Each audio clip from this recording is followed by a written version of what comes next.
आत्मा का स्वरूप कैसा है? किस तरह का स्वरूप जानना चाहते हैं आत्मा का? और आपके अंदर ये क्वेश्चन आया, प्रश्न आया, वो कहाँ से आया?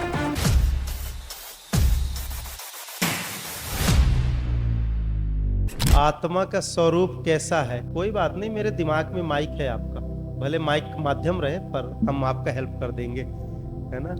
मतलब क्वेश्चन भी हम ही कह देंगे तो लोगों तक पहुंच जाएगा। आत्मा का स्वरूप कैसा है? देखिए, आत्मा के 2-3 प्रकार के स्वरूप हैं। वैसे तो गीता में नैनन छिदन्ति वाला तो आप श्लोक जानते ही होंगे, न जल सकती, न मर सकती, न कट सकती। ये तो एक श्लोक और एक अपना भक्ति भाव का हो गया। परंतु आप ये समझिए कि आत्मा एक ऊर्जा है, एक शक्ति है, जिसे हम एक पॉइंट बिंदु के प्रकाश में अनुभव करेंगे। धीरे धीरे वह प्रकाश बढ़ते बढ़ते एक ज्योति प्रकाश दीपक की लौ की आकृति में आएगा।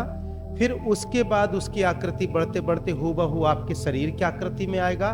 फिर यदि आप आस क्रिया योग के माध्यम से एस्ट्रल जर्नी की पूरा कोर्स करते हैं, आत्म साक्षात्कार का प्रॉपर कोर्स करते हैं और उसकी अनुभूति करते हैं, तो फिर आप शरीर के बाहर निकल के भी बाहर की यात्रा कर सकते हैं। और आत्मा एक निराकार, एक प्रकाश रूपी ऊर्जा है। उसको मन की ऊर्जा जितना एक्टिव होगी उस आकृति में वो आपको अनुभव होगी। ठीक है ना? ये बिल्कुल स्पष्ट और क्लियर यही है।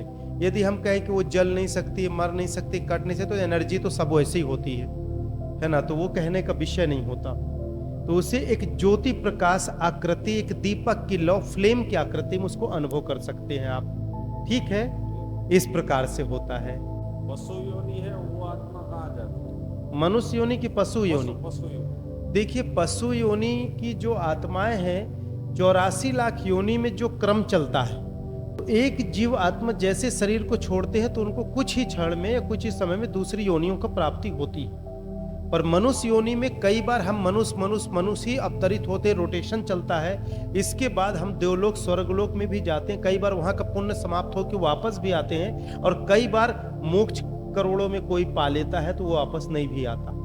और मनुष्य में चलता रहता है, पर पशु योनि में एक रूटीन है, स्टेप बाय स्टेप वो चलते हैं। पर पशु के बाद मानव योनि है, ऐसा शास्त्र कहते हैं। पर कुछ विशेष हैं जो आते हैं, बाकी कुछ उसी रूटीन में रहते हैं। ठीक है ना? और दूसरी बात, पहले हम अपने कॉन्सेप्ट को समझें, अपने आप को जाने, अपनी योनि को पूरा समझ लें, फिर दूसरे को जाने, अच्छा रहेगा। है ना बात? हाँ। क्योंकि हम ऐसे प्रश्न बिखराओ तो पूरा दुनिया में बिखरा पड़ा हुआ है।